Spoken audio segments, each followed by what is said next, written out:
Hey everyone! We've made it! It's the end of the year 2023. Happy holidays, have a great new year, and everything.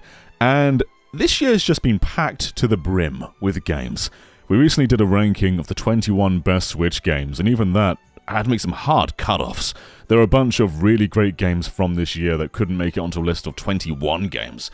But now, we're ranking just 10 across all platforms, which is even harder. So, while there are some similarities to that top 21 in the top 10, there's also going to be quite a few differences, because we're also including PlayStation 5 and PC, and Xbox as well. So, let's get a move on with this. But before we do, I'll preface one thing. There were two games this year that probably deserve to be on this list. But the way that I consume media, especially video games, is physically. And if a game doesn't get a physical release, especially a premium game, I tend to wait until it does. And so with Baldur's Gate 3, I have pre-ordered the Asian version, which is releasing in 3 days' time, so I will play that, but it's not making the cutoff for this list, unfortunately. I might include it next year. And Alan Wake 2, I hope it gets a physical. Nothing's announced so far. It's not performing great, because of the lack of physical. So I do apologize that those two aren't on here, but that does make room for two other games. So maybe that's interesting, I don't know. Anyway, we're kicking it off with number 10, which is the Resident Evil 4 remake. Now, that may sound bad, but no, being the 10th best game of a year filled with games is an incredible thing. Now, the original Resident Evil 4 is quite easily a top 10 game of all time for me. And while I think this does a great job respecting the legacy, like it feels like it's made by people who love the original for the same reasons that I do, I think what it failed to do was leave a long-term lasting impression. It does so many great things, and I love how it evolves many of the mechanics too. I love the knife parrying and so many other elements, and how it kind of just takes ideas and throws its own thing in there. Like in the original game, going on that boat to fight the giant fish, that was just like a few minutes long, and sailing the boat was seconds long. Whereas in the remake, that's a full-on area. You can like fully explore and do a bunch of other stuff in there. It doesn't include everything, but it reimagines and does its own things in many great ways, and I think it stands alongside the original, rather than replacing it. But in terms of just legacy, I don't think it quite reaches the original's legacy, and I don't think it's going to go down remembered to the same extent. But still, it is one of the best games I've played since Resident Evil 4. So for Resident Evil 4 to rival Resident Evil 4, I think it's an accomplishment. They're all the same. But let's keep moving on. At number 9 is Armored Core 6. Now, before Dark Souls, From Software used to make a bunch of really great different games like Otogi and Kurumix and many other great ones, but I think the most well-known was Armored Core, debuting back to the PlayStation, a mech game where you can customize your own mechs and just go full out with all these weapons you've attached yourself. Armored Core 6 isn't really that inspired by what they've done since. It's not like they've taken Dark Souls and put it in Armored Core. It very much still is reaching to that original legacy, and I love that. They're not ashamed of what they were. They've sort of brought back their original vision. Armored Core 6 is definitely bigger and more, like, bodacious? That's not the word I'm looking for, but we'll use it. It's the most bodacious game of this year. Armored Core 6, you'll just be flying around, dodging all these incoming projectiles, hundreds of them just shooting at you. At the same time, though, you're the most powerful thing on screen. You can just tear everything apart. And it's so fun to just experiment with all those parts and just make the ideal killing machine. There'll be some parts in the game that tripped you up with your older build, but you'll change things up and all of a sudden they're nothing. And it's just so cool to see what other people have made with their mechs as well. Yeah, it's probably my favorite mech game. Armored Core 6 is just such a great and refreshing return for a series that was probably a bit oversaturated in its time. There were so many entries in Armored Core, but having this gap really lets the love speak again. So yeah, I adored this game. And at number 8, we have Super Mario Bros. Wonder. This is a video game. Mario Wonder is so filled with joy. Every single time that screen scrolls, there is a new idea that cements it as deserving of the legacy. 2D Mario has definitely waned in the last decade when it comes to creativity. We've had some good games, but it's been a while since we've had a really creative one. But this just reminds you why Mario is so revered in the first place. This game, if we took the Wonder Flowers out, it would still be outstanding. They're just a small pillar of the greatness. Just the core level designs in themselves are so refreshing. It's so cool having these different themes in a Mario game. Like, yes, there are just sort of like water levels and grasslands, but they're not just all clamped together like they usually are. In fact, some of them even tell somewhat of a story. Like, one world has trials that you're getting through rather than just levels. And yeah, there are some shortcomings, like the boss battles are definitely not a highlight of this game. But just the pure imagination is next to unrivaled in this year. Mario Wonder truly is one of Mario's best adventures ever. And at number 7, we have Humanity, from the creators of Lumines, Rez, and Tetris Effect. We are talking about Enhance. I absolutely adored Humanity. In fact, I think it is one of the PlayStation 5, even though it's cross-platform, I think it's one of the PlayStation 5's top games. Humanity is very different to their previous works. In fact, they collaborated with another studio to make this game. But it is a puzzle game, and not of the falling block variety. Instead, you play as a dog, and you lead these packs of humans who will die. If they fall off an edge, they will die, but their soul will be reborn, so you don't feel too bad about it, but you don't want them to die, though. But the general gist is you're guiding these humans to the light, so sometimes you'll put arrows down, showing them exactly where to go, and if they land on those arrows, they'll go like choo-choo rocket style and follow them. Other times you can put jumps down, or high jumps, and sometimes you can enter their bodies and go along with them. Like, there is a lot of weirdness in this game, but the further you go, just the better it got for me. It got to this point where it felt so clever, and it felt great to unravel its mysteries. But it's more than that, though, because there's also a pretty in-depth level creator in here. So you can go through and play other people's stages, and they come up with nuts things too. But even if it were just the story, this would easily be worth it. I think this is one of the most value-packed games we've seen this year. Humanity is just so original. Like, yes, there's elements that have been in other games, like I guess you can compare it to something like Lemmings, but it goes far beyond what Lemmings does. And I think when I think originality this year, Humanity is one of the first games I think about. And at number 6, we have Pikmin 4, which I've seen many put at like the number 1 spot, and I definitely agree it's worthy of that. Pikmin 4 takes a series that I think was just sort of refining itself. Like, when you go with Pikmin 1, 2, and 3, yes, there are thematic differences, but they're always just sort of trying to iron out the core and make something that's going to appeal to a broader audience. Pikmin 4, it does that to an extent, but it's also reimagining itself in many ways. The strategy elements are there, but there's also a lot more of adventure in there too. I think having the camera behind you also gives you this really tangible feeling to the land. Because when it's above you, you definitely feel more like an RTS, like you're kind of giving inputs rather than being in control, almost. But when you have it behind you, it's like, oh, I am the character now. I am in control of everything. It just feels a bit more together. And I love just how crazy it gets. Because the story itself is very good, but the post-game is wild. That's where it's going to test your gameplay. That's where it's going to be like, okay, everything you've learned over the story, put it to great use now. You have to truly feel efficient in this game. And it feels great to finally do that. Pikmin 4, an utter delight. And at number 5, we've got Pizza Tower. Pizza Tower was my favorite independent game of this year.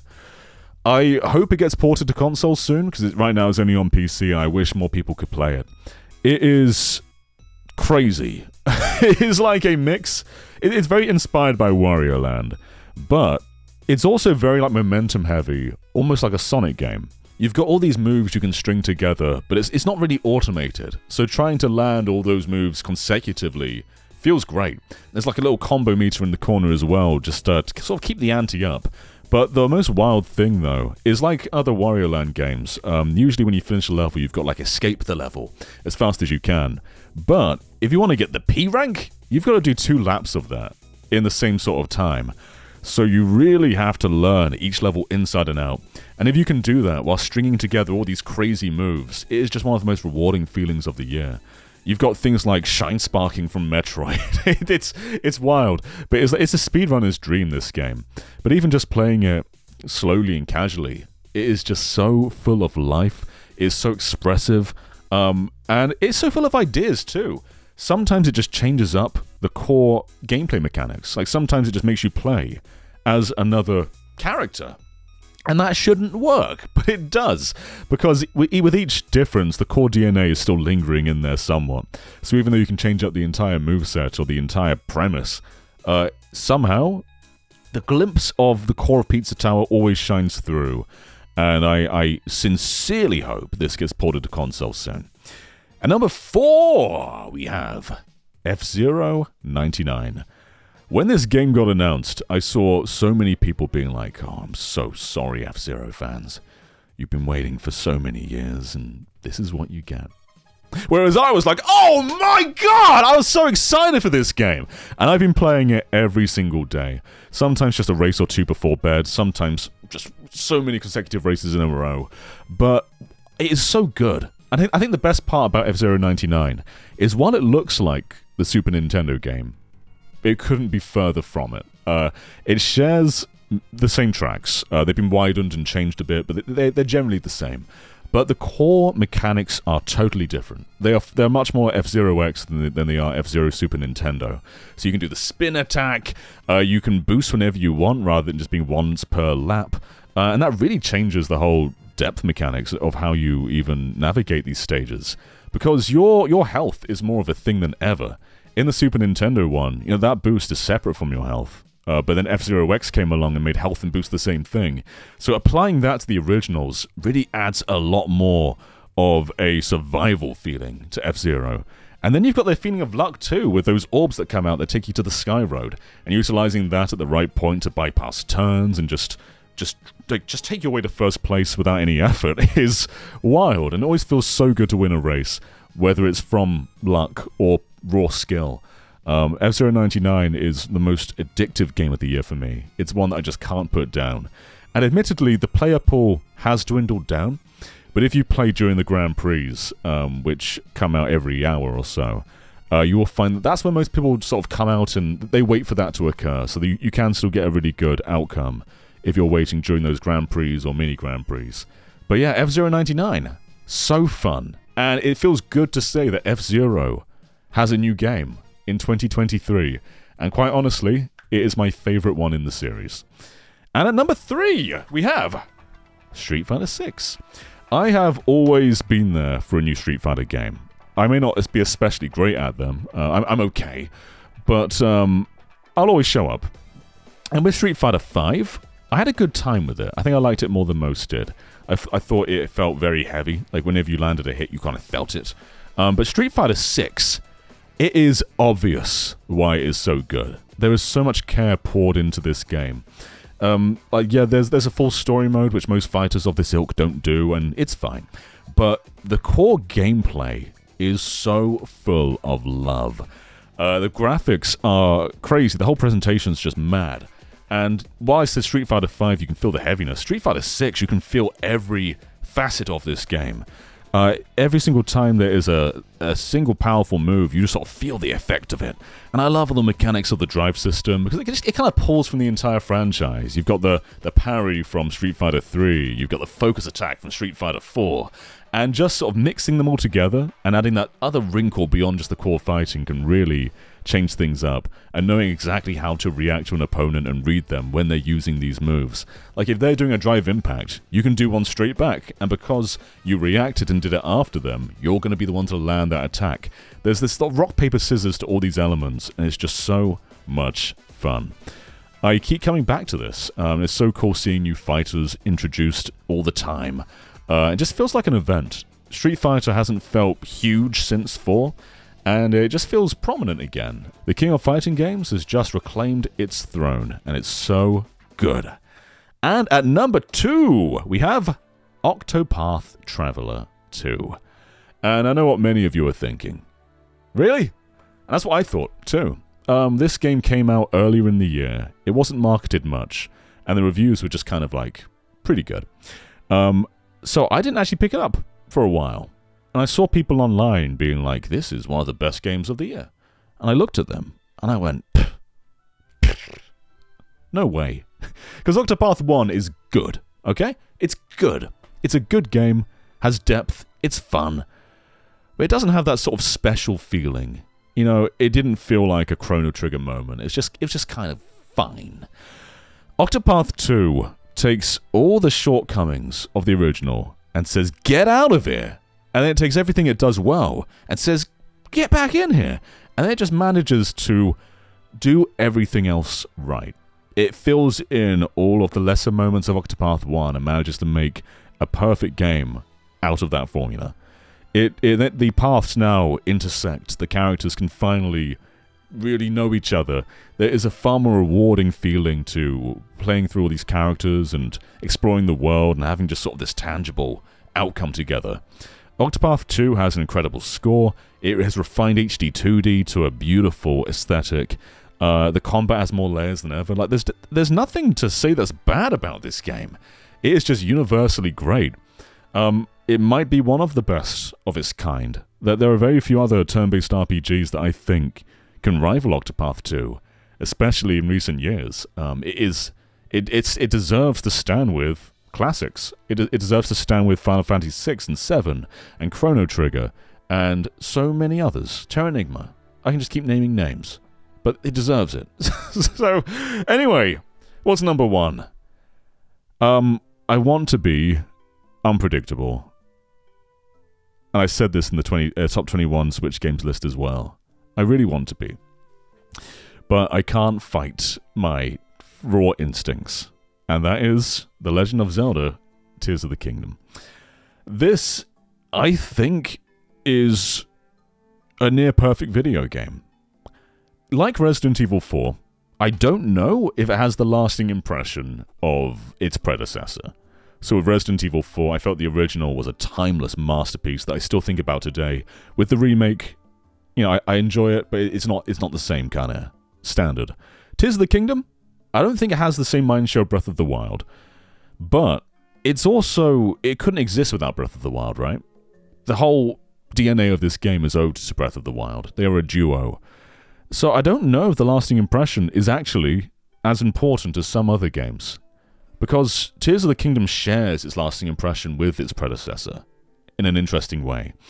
And I think the layers it adds basically give you a game that was in development for 10 years, if you include Breath of the Wild and Tears together. Because they sort of form one whole. And everything Tears adds could have been its own game, standalone. Like Ascend. Ascending through a ceiling should not work in a game with this scale. And there are many puzzle games that would have been able to form an entire game out of the Ascend mechanic. There are entire puzzle games that would be able to form an entire game out of the rewind mechanic. I mean, crafting is obvious, but even that feels just like a small part of everything else. Like, the core mechanic is building vehicles and flying around with them and driving them, but it's all the other surrounding elements that really make Tears clever. And I said this in the top 21 as well. I feel some things that fans discovered, like the flying bike, which was really efficient, I think kind of ruined the game. I think this game is at its best when you build just some crazy thing that shouldn't work. Like if you get like a stupid amount of planks, put it on the water, it falls over, so you balance it with something else, it's falling over that way, so you balance it with something else, you put on a little spinny thing, and then suddenly it manages to stay afloat and spin through the water, so it looks stupid, but it works. I think that is what Tears is about. It's about improvising until you find something that no one else would do. That's when it feels good, when you manage to make something fly or take off in a way that you couldn't have expected it to, but you keep trying at it until it works. That's the rewarding aspect of Tears of the Kingdom. But there's also so many surreal moments in this game. Finding the Master Sword is one of my favorite video game moments.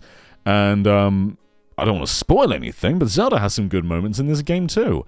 And it's not just a game of moments, though. I think so many other video games are. Like, oh, remember that moment. But just like Breath of the Wild, Tears of the Kingdom is about making your own moments. And that's something that is so personal. I do hope, with the future of Zelda, that they continue to reimagine rather than iterating. Because the reason Breath of the Wild was so special was because it threw out conventions and made its own thing. And Tears of the Kingdom is more of that. And I don't think we should do that again. I think we should just keep... not returning to what Zelda was previously, because that's going backwards. I think they should keep looking forwards to reinvent Tears again. But they have basically got exactly what they could have out of this formula. And it just feels like the culmination of a decade's worth of work.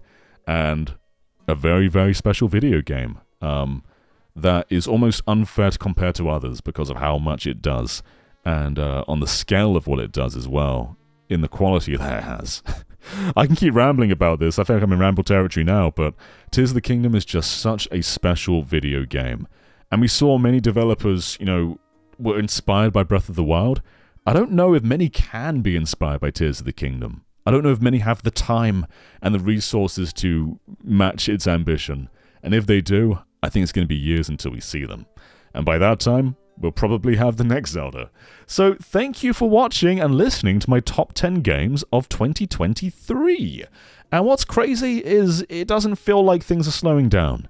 2023 was a crazy year, but 2024 is like, we're like weeks away now, and more video games are coming. We've got another Code coming, we've got Prince of Persia coming, we've got Tekken 8 coming, we've got Princess Peach coming, we've got so many other games. Persona 3 Reload is coming, and that's just talking about the next 2 or 3 months, and I was missing out so many games in there too.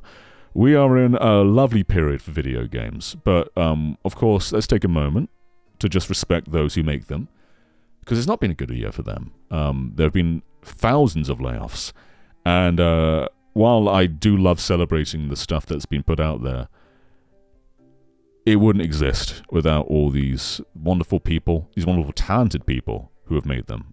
So thank you to any developer. If you were laid off or not, just thank you all the same. And I hope that we all have a very promising 2024. So again, thank you for watching, everyone, and I will catch you next year. Bye.